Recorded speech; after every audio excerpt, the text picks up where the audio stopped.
Like they haven't been farther away than like in their bed and mom in another bed, like, Right. and they're asleep. Like you can tell that's a thing. Like, by the way, the mom's letting them go is like, I It, have it's never, it's and here kind of you're going with stressful to let go. Yeah. you're going with a stranger into a wild ocean that you've been probably when we've had some waves too. Like Right. it Yeah. doesn't always look safe. Right. Yeah. Oh, yeah. No. Yeah. For sure. And sometimes the waves are big on the day it happens too. Right. And So we're not gonna we're sending it. We're gonna do our yeah. extreme special ed. But I think to get back to that is them going crossing that threshold of like Mhm. doing something difficult Mhm. for the first Right. time and gaining that confidence. I think Right. it deletes so many of the other no's Right. that these It parents is say. it is a lot of no's. I mean, we've had to learn how to not say no as parents. There's things parents have to learn, right? And other ways to say no, or not to say no, or how to say yes about a lot of things. And Or um, just try and find out. Like, right. and I think them passing that threshold of surfing, especially, Mhm. I think it gives them this calm of even when they're the most stressed and they're going out and waves are hitting them nonstop, they're all smart in there. Like they know like I can't make this stop. Like Right. this Right. these waves are going to hit me. Right. This part is going to suck.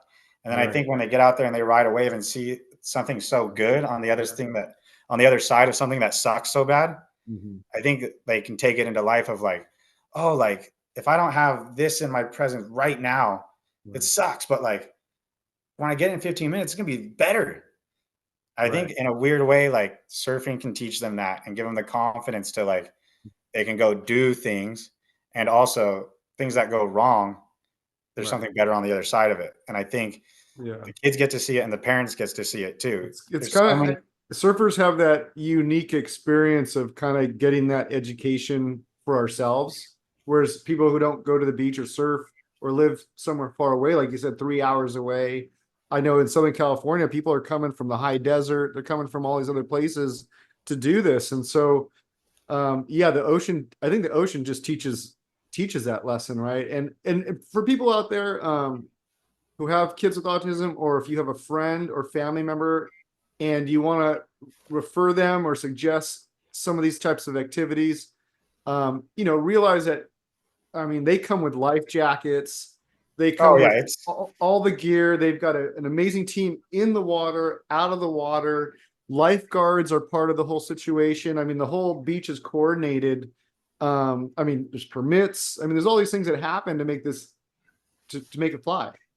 oh yeah, and we're all of us like if anything goes wrong in the water, every guy that's out there in the water can deal with it in that moment, Mhm. and the 30 guys around us can be there to help. And we're Right. always aware of everything. It looks like we're Yeah. just out there goofing off and catching waves, but Right. like if I see one of the bros go down and their board's coming in, I'm looking where their kid is, even when I have my kid. Let me see. Okay, I'm safe. Where's there? He's got his kid. He's got his kid.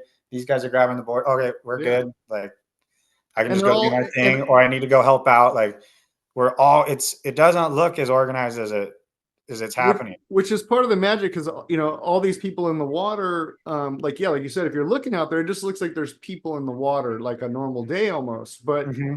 um part of the magic, I think when you have autism, um there's this kind of like self-consciousness, so that people are staring at me, right, or Hmm. staring at them, and so it doesn't feel like that. It doesn't feel like there's 30 people like Yeah. staring at your kid, but they're all ready to go. And so when they're out there, I see they're strategically placed kind of at different places where the wave might travel through, Yeah.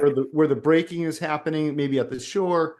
And so everybody's in a very strategic place to react at the right time, and kind of work together, like handoff or teamwork Yeah, and types we of have things. like, and we all know each other well too. So like I know Blake wants to get all these rights over here, so I'll go sit over here. That's Like right. when he's taking off, like I know who's going to be going down the line, so I got to paddle Yes. behind him to not get run over. I know who's going to want to go straight, so I can go around him.